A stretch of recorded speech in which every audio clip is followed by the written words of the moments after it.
umuriro wose urimo, ikigeragezo cyose urimo, Yesu yagutanzemo, ari kumwe nawe. Wigira ubwoba, waba ari mu burwayi, Yesu arahari. Satani n'ingabo ze bigiriye kwa ku buzima bwawe ko buhindutse mu izina. Uyu mwaka tugiye kwinjiramo, Imana ije guhindura ubuzima bwacu mu izina ryawe. Mushumba yahoze abivuga, mwakire guhindurirwa ubuzima mu izina. Rero uyu mwaka nawo ugutera ubwoba kuko Kristo ari kumwe nawe. Haleluya, ari kumwe nawe. Imana yambwiye ngo umuriro wose urimo ntugutera ubwoba. Hari ubuzima bumaze mu isi. Uyu mwaka turimo turangiza, hari ibintu wari umazemo iminsi byari bigushaririye, ariko abadayimoni, ariko Satani n'ingabo ze bigiriye kwa ku buzima bwawe ko buhindutse mu izina.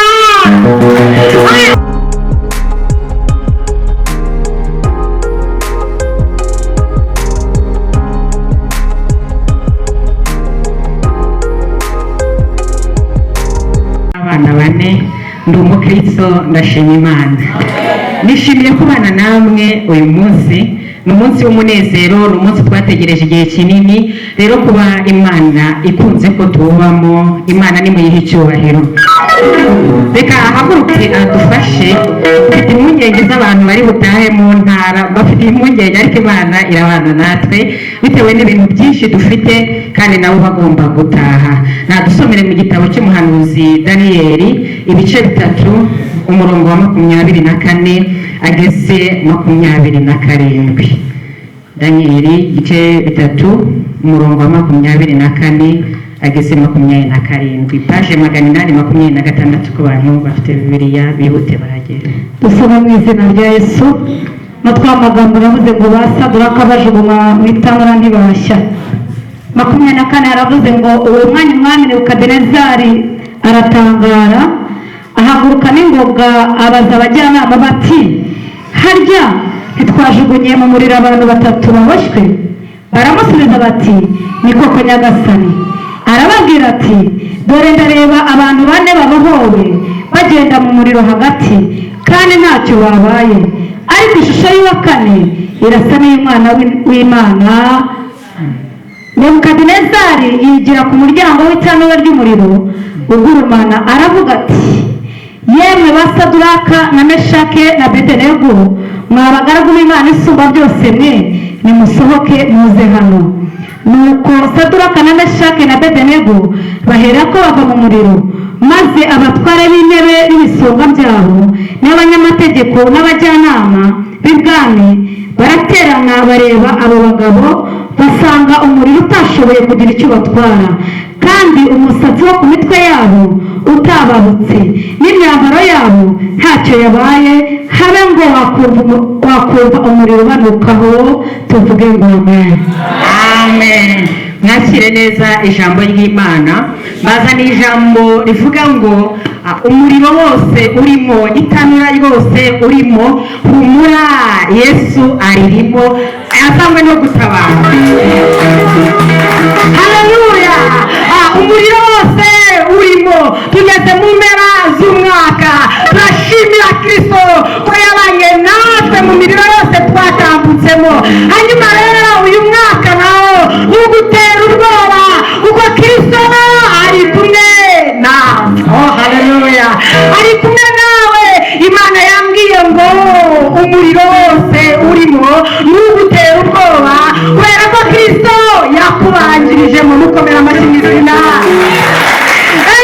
Duce mu miriro itandukanye, ariko umuriro wose urimo, itanura ryose urimo ucamo, Kristo yakubanjirijemo. Ntugire ubwoba, ntugire impungenge. Iki kiguteye ubwoba ko Kristo yakubanjirije mu buzima urimo. Haleluya. Dusomye ijambo ry'Imana, iratubwiye ngo umwami agira iyerekwa.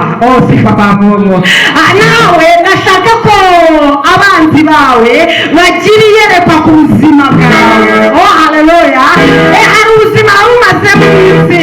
Uyu mwaka turimo turangiza, hari ibintu wari umazemo iminsi byari bigushaririye, ariko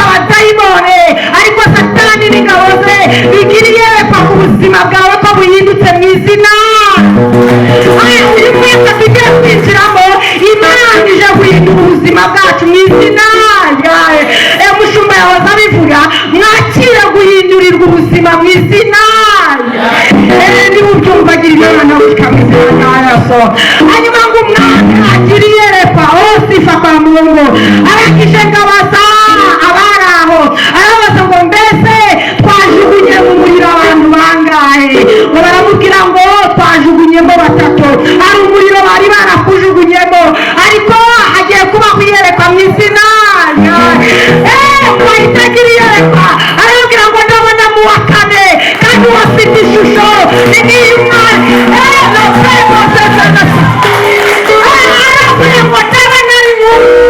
umwana w'Imana.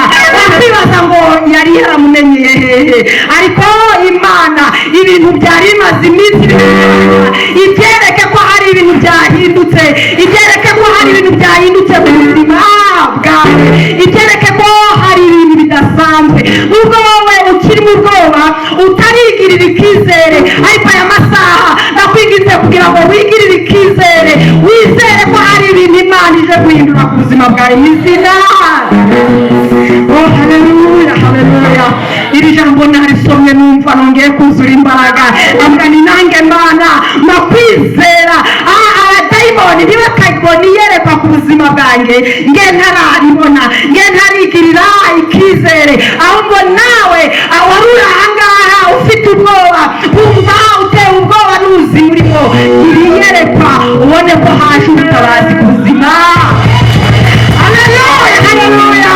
hanyuma ngo arangije aregera, amaze kubona uwa 4 arangije ngo aregera asanga ba basore barimo ari bazima, arangije bira yatubwiye ngo arabahamagara. haleluya. uyu mwaka reka agira ibintu bihinduka. babandi bari barapanze bya bintu byose wabonaga bitari hafi yawe, byegere mu izina rya Yesu, byegere mu izina rya Yesu. ngo arabahamagara, barangije barasohoka. ijambo rero nakuzaniye ngo basohoka ari 3, ariko wa wundi wa 4 agumamo. komera Imana amashyi mu izina rya Yesu. bivuge ngo umuriro wose urimo, ikigeragezo cyose urimo, Yesu yagutanzemo, ari kumwe nawe. wigira ubwoba, waba ari mu burwayi, Yesu arahari. Bibiliya yatubwiye ngo ba basore bava mu itanura, ariko wa wundi wa 4 agumamo. iri tanura twarigereranya n'ibigeragezo ducamo bya buri munsi. bivuge ngo ikigeragezo cyose urimo, ahantu hose uri, intambara zose urimo kurwana, ntuterwe ubwoba nazo, kubera ko Yesu ari kumwe nawe. ujya kubigeramo Yesu yakubanjirijemo, nta mpamvu yo kugira ubwoba rero, kubera ko Yesu yatubanjirijemo, kandi ntajya atsindwa. intambara yose arwanye aranesha mu izina rya Yesu. umwanya ni muke, nimukomera Imana amashyi, twizere itangaza ry'Imana mu izina rya Yesu. Amen.